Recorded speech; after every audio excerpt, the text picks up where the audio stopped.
Habaib datang ke Indonesia bukan untuk melas. Kami nggak diajarkan minta-minta, saudara. Jangan khawatir. Habaib datang ke Indonesia bukan untuk meraup daripada harta, enggak. Kami tidak mencari jabatan, enggak. Kenapa? Itu bukan didikan dari keluarga kami. Didikan keluarga kami, lihat bagaimana Al-Habib Salim bin Ahmad bin Jindan, saya punya kakek, keluar masuk penjara. Kenapa bisa keluar masuk penjara? Membakar semangat perjuangan masyarakat Indonesia untuk merebut kemerdekaan, saudara. Al-Habib Ali bin Abdurrahman Al-Habsyi Kuitang, beliau yang memfatwakan ketika tanggal 17 Agustus Soekarno membacakan teks proklamasi mendeklarasi daripada kemerdekaan Indonesia. Beliau di hari Jumat itu, ba'da Jumat beliau fatwakan, sekarang saya fatwakan setiap tanggal 17 Agustus wajib pasang bendera merah putih di rumah-rumah kalian. Siapa yang nyuruh? Itu fatwa Habib Ali bin Abdurrahman Al-Habsyi Kuitang. Bendera merah putih, siapa yang memberikan instruksi kepada Bung Karno untuk membuat bendera merah putih sebagai bendera Indonesia? Itu adalah fatwa Al-Habib Idrus bin Salim Al-Jufri Palu Al-Khairat. Lambang negara Garuda, siapa yang buat? Al-Habib Asy-Syarif Hamid Al-Gadri dari Pontianak, keluarga baginda Nabi Muhammad. Lagu 17 Agustus, Pramuka, lagu syukur, siapa yang buat? Al-Habib Husain Al-Mutahhar dari Semarang, dzurriyyah baginda Nabi Muhammad. Jadi Anda jangan berpikir, ini habaib di Indonesia jasanya apa? Banyak, itu yang baru kecatat. Itu yang baru ketahuan. Masih banyak lagi daripada keluarga Nabi Muhammad yang tidak mau masuk buku karena perjuangannya ikhlas karena Allah dan Rasul. Banyak, saudara. Siapa Imam Bonjol? Semua pasti bilang pahlawan. Betul apa enggak? Imam Bonjol pahlawan Indonesia bukan? Pahlawan nasional bukan? Sekarang siapa namanya Imam Bonjol? Al-Habib Muhammad Syahabuddin, beliau habaib dari kalangan bin Syahab. Imam Bonjol itu bin Syahab, masih daripada kakeknya Habib Rizik, saudara sekalian. Itu keluarga daripada Nabi Muhammad, keturunan Sayyiduna Muhammad.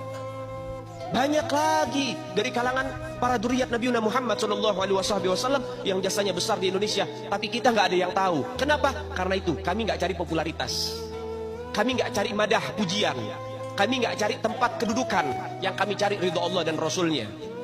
Sehingga hal ini perlu diungkap, saudara sekalian.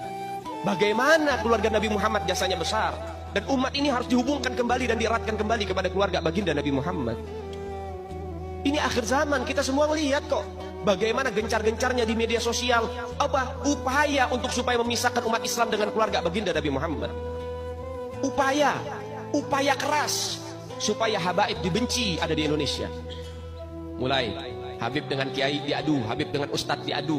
Mulai ada hal-hal semacam itu. Apa? Dendam politik, saudara. Gak keluar dari situ. Karena dendamnya kepada Habib Rizik sehingga akhirnya demikian. Habib Rizik itu siapa? Keluarga Nabi Muhammad, keturunan Nabi Muhammad, cucunya Nabi Muhammad. Beliau bukan penjahat kok, bukan koruptor. Beliau nggak pernah bawa lari uang rakyat. Beliau nggak pernah ngerugiin negara. Beliau tidak pernah mencemarkan nama baik negara. Beliau itu bukan penjahat, saudara. Bukan penjahat. Apa masalahnya dia?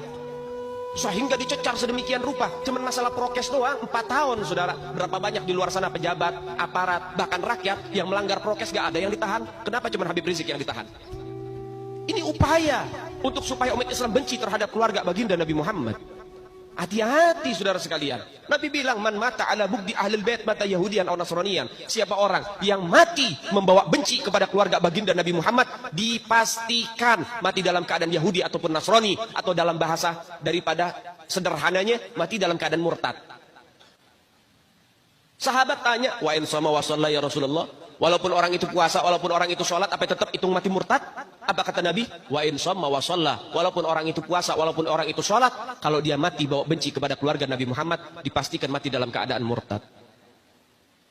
Ini Nabi yang punya mau, bukan kita habaib. Dan seharusnya yang membahas masalah fadailul ahlul bait, keutamaan para habaib, bukan dari mulut saya, bukan dari mulut Habib Khalid, wala Habib yang lain, bukan. Tapi murid daripada mulut para guru-guru kita. Mereka yang lebih punya kewajiban untuk membahas masalah ini ke umat, saudara. Kenapa? Supaya tidak ada fitnah.